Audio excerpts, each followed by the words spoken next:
Hey guys, it's Gwen again. Remember me? Did I tell you the story of my friend Kelly, who ran away from her home country because she was almost forcibly married there? If not, you can see her story from the beginning by clicking on the link in the description.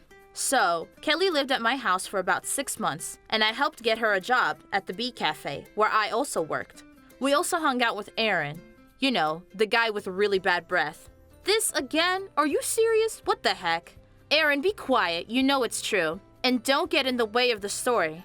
So, Kelly went home to make peace with her family as they disowned her because she refused to marry. Great luck that I got in their way. I don't want to brag, but we sincerely wished her the best. It has been about a year. Since then, and not a phone call or message from our friend. We were very worried, and Aaron decided to go over to her house to see how she was doing. Aaron and I had missed her a lot. Speak for yourself, your chick talk was giving me a headache. A headache hurts if you have a brain, and you don't have one, Aaron. Gwen, you and I work together in the same cafe, right? And we have lunch together, right? And what? Ever wonder why your coffee tasted funny? Yeah, my doing. What did you say? Come here, you. So, Aaron packed his bags, bought a ticket, and said that if anything happened, he would leave his favorite t-shirt to me. Well, to be honest, I wanted to go too. Badly. But Bee's owner only let one of us go. My heart had a hunch that something was not too good. Aaron drove to the airport, checked in, and waited to board. And then, a few minutes before boarding, I run into the lounge with my suitcases, messy looking and sweaty. Hey, Gwen, what are you doing here? I thought I'd get a couple of weeks off from you. You wouldn't last a day without me, and you wouldn't know the language. That's right, come to think of it, I didn't think of that. And why am I not surprised? It was a very long flight. Luckily, Kelly left her notebook with her home address on it last time. So, we caught a cab and drove straight from the airport to her place. My heart was racing. I couldn't wait to see her. And when she walked out the door, we didn't recognize her. It wasn't the same old Kelly. It was such a grown-up, confident girl, full of energy and strength. We hugged each other tightly, and I even let out a tear. Uh-oh. Gwen, are those tears? God, you're a baby. I only saw you cry once. That was when our cook was chopping onions. Aaron, I've missed your dumb jokes. Why are they dumb? They're fine, they're complex and hilarious. Kelly, of course, was shocked to see us, and she let us in and set the table. Her parents thanked us endlessly for saving their daughter, and Kelly sat there smiling. She said she was just about to visit us, saving up the money. We went into her room to chat, and she pulled out the gifts that she had prepared for us from her purse. Kelly got some delicious honey from her home, reminding me once again that I was the bee that held together her wounds. Aaron got a gift too. What is it? Is it an iPhone 12? No, it's a toothbrush. Man, you girls are crazy. I've had it up to here. I'm never talking to you guys again. It's electric. It's battery powered with 3 modes. It's almost like an iPhone. Oh, cool. Gimme. Kelly, tell us how you are while Aaron is playing with his new toy. Our friend told us about the last time she came home. Her parents got down on their knees right at the doorstep and begged for forgiveness. Kelly forgave them. For a year, she had been given dirty looks from the family. She had refused to join. There were many rumors in town about her allegedly dirty reputation, hurting both her and her family. Finally, her parents suggested that we, and her friends, take her out for a little fun. So, she started saving up. All in all, Kelly held her own. Despite the horror she endured, it didn't break her spirit. On the contrary, she became stronger, and I am proud of her. Why don't you talk about me? What does that have to do with you? Well, I was actually an important part of her rehabilitation too, you know. Do you even know what that word means?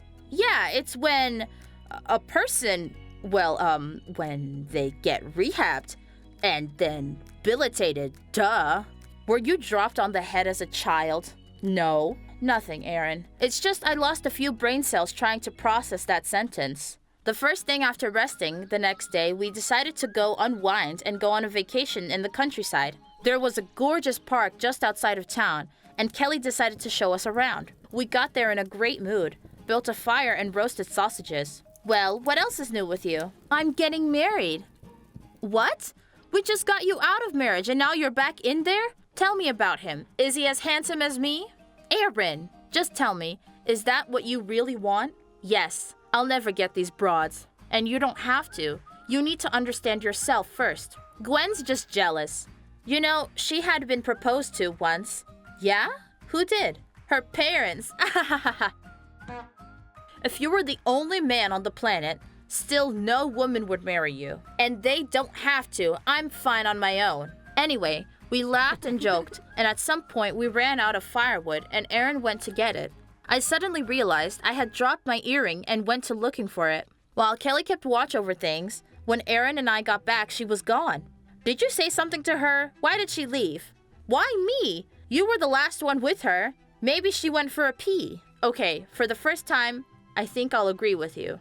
10 minutes later, I realized she's gone and that's it. Her stuff was there, but Kelly was gone. We rushed out looking for her, and random campers said that they'd seen some guy take her away. Tim, I said out loud. Aaron with his stupid questions about how I knew and so on. I just silently packed up, called the police, and we started interviewing eyewitnesses. Aaron suggested that Tim probably hadn't gone far. We rushed out and found a couple of bikes parked by the road. Apparently, the owners had gone somewhere. After a couple of miles, I saw Kelly's watch on the road.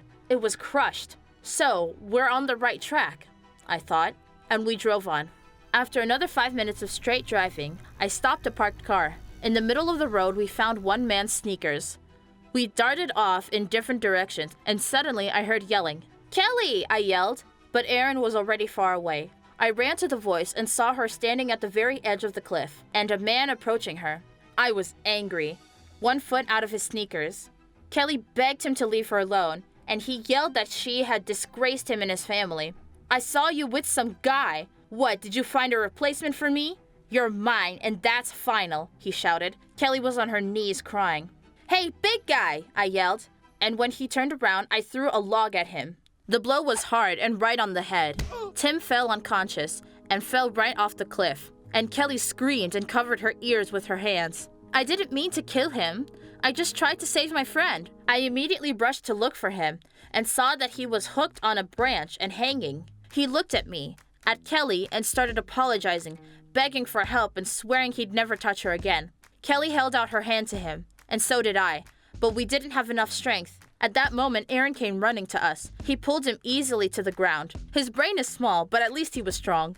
Tim's hands were shaking, not sure if it was anger or fear. Get out of here, and don't let me see you again. Do you understand? Who's that? Your new boyfriend? Did you go out with him? Did you sleep with him? Hush, hush, calm down. We're just gonna leave now, and you're gonna fade into the background, okay?